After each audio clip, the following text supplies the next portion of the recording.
accused of a crime. He says he didn't do it. He's at work. Police end up coming to his home, taking his phone, wiping it, according to him. Let's go to the video. Here it is. Well, we're going to have to come in. Who's here with you? Just you and John. How many kids do you have? Three. Okay, they sleeping? One, two. Well, we don't want to wake them up. What is your wife or fiance? I don't know her. My wife. Okay, she working? She's working. Okay. All right. Well, we're gonna have to come in just to make sure nobody else is here other than your kids. But we'll sit down and talk.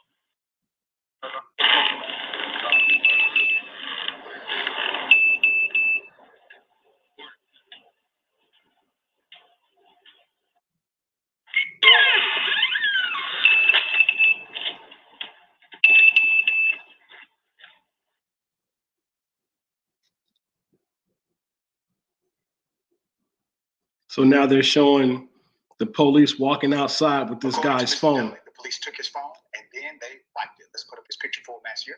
I'll give you the background. The police took this guy's phone and wiped it. Poconos Mountain West Junior High School in Pennsylvania fired custodian Galvin Dudley after he complained that a white colleague called him the N-word. When Dudley told her he had just recorded her racist outburst, he says she then threatened to have him arrested. Arrested for what? Well, wiretapping. Let me give you background. A student lost their wallet. Dudley says school administration asked him to come to their office for computer training. He goes to the office for computer training. When he arrived, administrators and others accused him of taking the wallet. Dudley said, and I quote, "I am not a thief. Kids leave expensive things every day, but I don't take anything. I've never committed a crime." A colleague explicitly said, "Are you trying to use your color to get out of this situation?" That's when I started recording, according to Mr. Dudley. Then she said it again. In my experience, most of you N-words try to use your color to get out of situations. But Dudley said he had recorded that comment.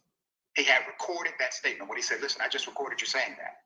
He then says she threatened to get the district attorney involved, and shortly after that incident, the police arrived at his home with that, a warrant. Look at it, black and white. Dudley complained about the interaction to the school superintendent, among others. Dudley says he was fired without explanation. Police came to Dudley's home, took his phone. They had a warrant to collect it, just as the administrator told him it would happen. He says they told him if he did not give them the code to his cell phone, they would further charge him with interfering with their investigation. Yesterday, he also filed a written complaint at the station. Now, Dudley had a Samsung 11 phone. When he went to retrieve his documents and images from Google Drive, he says every piece of data was wiped, all of it. Why would police delete data about a crime of wiretapping if they had evidence? Question mark. Here's what Dudley said. This is a quote. "I never thought I would get in trouble for someone else calling me the N-word. I felt like I was going crazy. They accused me of being a criminal when she was the one behaving criminally." Now, let me go ahead and provide additional context here. Okay? He was never charged with theft. He was never charged with wiretapping.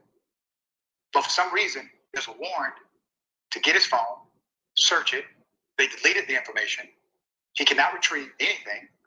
Still, no charge. Still, absolutely no criminal investigation, as we can see. Dr. Elizabeth Robeson, let's put up the pictures here. Superintendent of schools. And the police chief, Chris Wagner, right? You're looking at them. Buck stops with them. They are in charge. School system, police department. The district communications director, Wendy Frable, says she is looking into the allegations and is preparing a response for Indisputable. After Indisputable contacted the police department. Now, why do we contact the police department? We always contact everybody involved. We send them an email. We request comment, statement. We tell them, we're going to do this story. Would you like to tell us your side? So we contacted the police department. What happened? The police went back to Mr. Dudley's home today. Went back to his home to intimidate him after we contacted the police. Now, this happened this morning. They're bullying this man. They're bullying this man. I'm glad I have Mr. Dahl on the show to talk about Fourth Amendment violations. The man has constitutional rights that supersede whatever local statute, ordinance, or culture you all may have. No, That is absolutely. keep playing this game. Go ahead, Ms. Dahl. Yeah, no, absolutely. And really, I would love to see what crime they're alleging he committed on that search warrant. Do they say wiretapping on there? It is true. All right, so I just want to talk about that for a second before I get into my other stuff. Welcome everybody to the podcast, TNC. It's your boy KD the Third. my co-host is a little tied up. CY Lawson. Hopefully we get him on here. It's been a couple times. You know, he's a pretty busy guy. But let's talk about this a little bit. So this guy was brought in on a fake computer training request, and they accused him of stealing the wallet. And then a pale-skinned woman, because we ain't gonna say white people. We don't want to get blacked off of here. Pale-skinned woman accused him of using his skin tone and then called him the N-word. And once he said that he recorded it and all this was recorded, she threatened him to call the police, which she eventually did, and that the police showed up at this man's house, said that if he didn't unlock his phone, they were going to charge him with additional charges. And they took the man's phone and wiped it with the information that was on there, with the data. I'm confused. Both the superintendent and the police chief are pale-skinned people. Why is it that you pale-skinned people feel that you have the right to act this way? This is not your country. It doesn't belong to you. There are other people that this place belongs to, and it's not you. What gives you the right? We're sitting here going through this Kanye West and Kyrie thing, and why are you people so up at arms about people spreading the truth? People talk about the COVID stuff, and then you want to block people on your YouTube and stuff like that. Why? Why don't you want people to know the truth? Why is it misinformation or anti-Semitism? I mean, what's the big deal? You don't want people to know the truth about what's really happening? I mean, come on. You want to control everything. This is ridiculous. If you ask me, law is not law anymore. It's who has the most money to control or put their narrative out. And I think that that's sad. This place is supposed to be built off of liberty for all, justice for all, the right for people to have God-given inalienable rights to freedom, liberty, and the pursuit of happiness. But it doesn't look that way.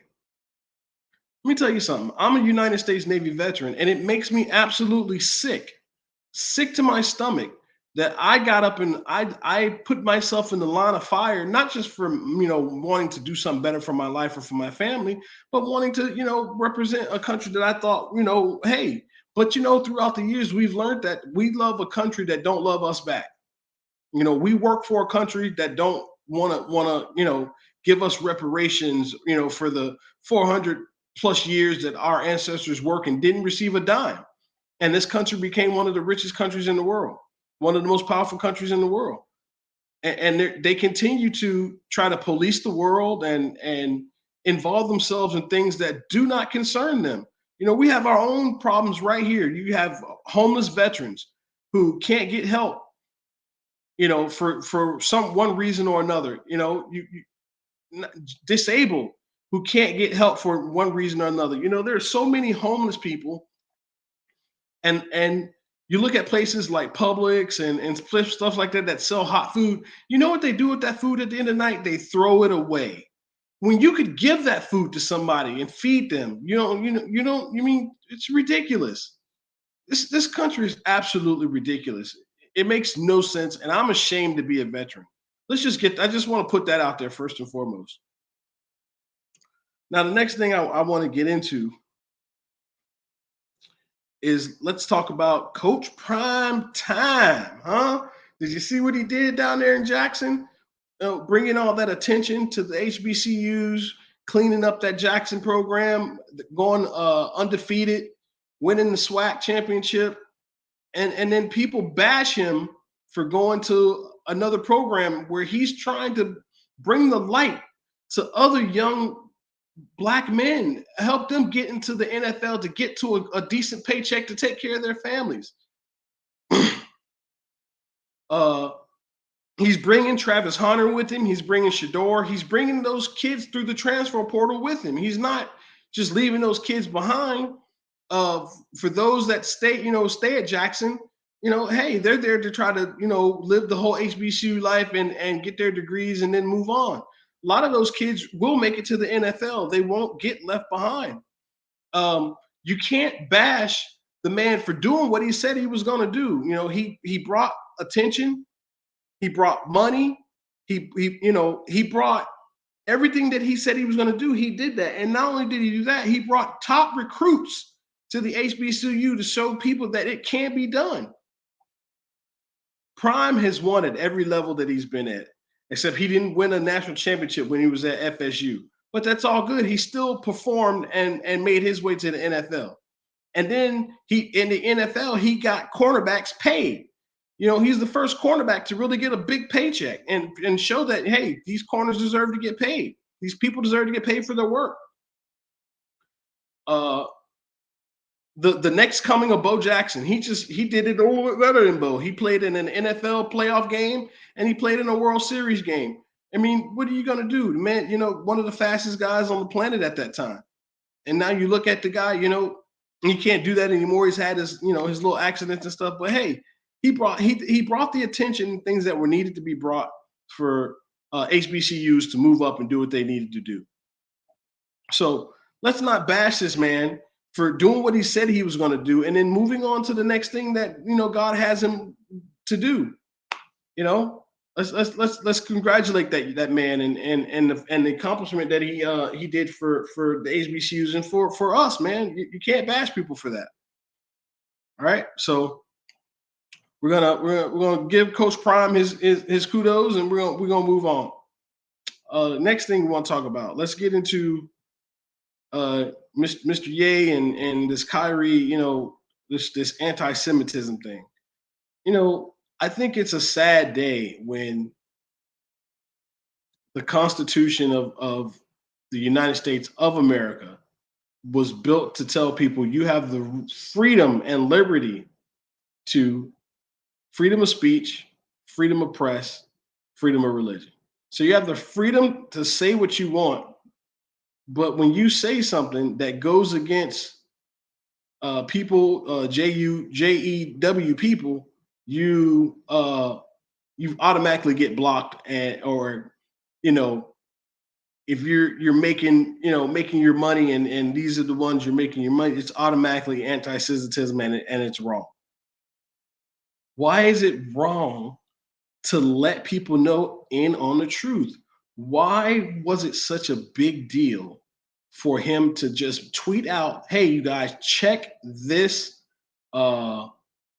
this thing out on Amazon Prime? That's all he tweeted. He didn't say anything in his tweet. He just posted about, Hebrews to Negroes from what's so big about that? You don't want people to know the truth about, what's really going on. You don't want people to know how much in control that you are. I mean, let's not do that. It makes no sense. You know, there just comes a point where you just got to be, just put the fact it is what it is. You guys want to be evil and do evil things. Everybody's not about that. Some people really want this thing to be about what it's supposed to be about, and that's about the people. That's about doing right by other people. We get it. You don't want nobody to know your truths and stuff like that. It's all good. But you got these Sambos like Shaq and Stephen A. and I really was a Shannon Sharp fan for a second there, but until I heard him come out his mouth, the way he did at Kyrie. Instead of supporting the young brother, you're trying to tear the young brother down, call him an idiot and stupid and stuff like that. Shaq, you played the movie in your movie theater, brother. Come on, man. Let's be real. Can't continue on like that, man.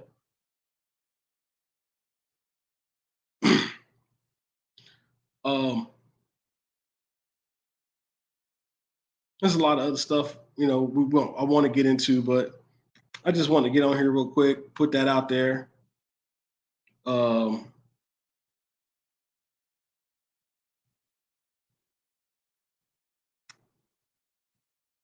it's a shame that pale-faced people, pale-skinned people feel like they have the right to mistreat people or say what they want to say to people and think that it's right. It's not. It's not okay. It's not cool. You know, uh, there are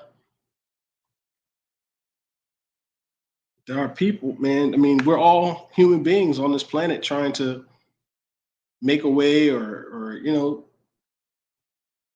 even now it's hard to even do that. With the inflation and people arguing about stuff, stuff that really don't make no sense. Let's talk about what really needs to be talked about, man. You know what I'm saying? Like, it makes no sense. Uh,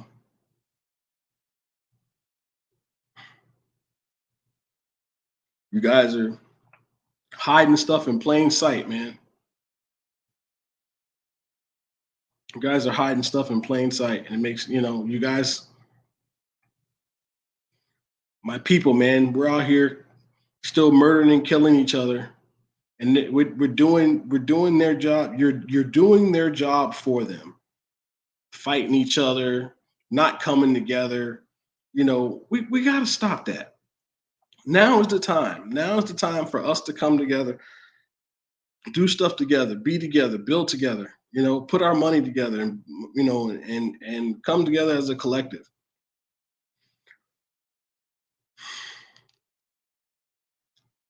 But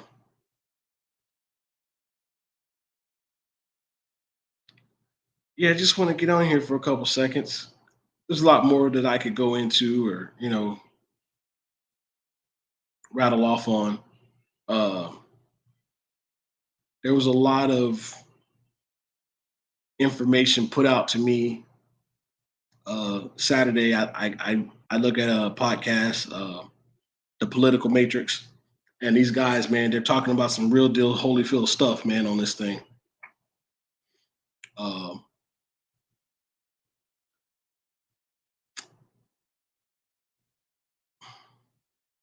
check these guys out, man, on the Political Matrix. Check those guys out. They're definitely doing some big stuff. Um, other than that, you guys, um, your boy KD, I'm on here trying to, build my own platform and get it done. Um, check me out every Wednesdays, between 10 and 12. Check me out. Um, next week should be a much better podcast. I'll have some written down content, stuff to really go over, talk about. So yeah, just check me out. Definitely check me out on Wednesdays between 10 and 12. We're definitely going to start ramping this thing up and bringing you more really exclusive content, talking about all types of stuff. Oh, next week, let's get into the 50-50 thing with men and women and these relationships, black men and women. All right. Let's talk about that. Get into that. Let's kill that narrative. It's supposed to be a partnership. But yeah, I'm off of here. Just wanted to get on here real quick, do a little something. We'll talk next week, Wednesdays, 10 to 12. Check out my boys, The Political Matrix. They usually start 10 to 12 on Saturdays. Their content is really, really good. Make sure you check them out. Other than that, I'm off of here. Check the TNC podcast every Wednesday, 10 to 12. And we'll get at you.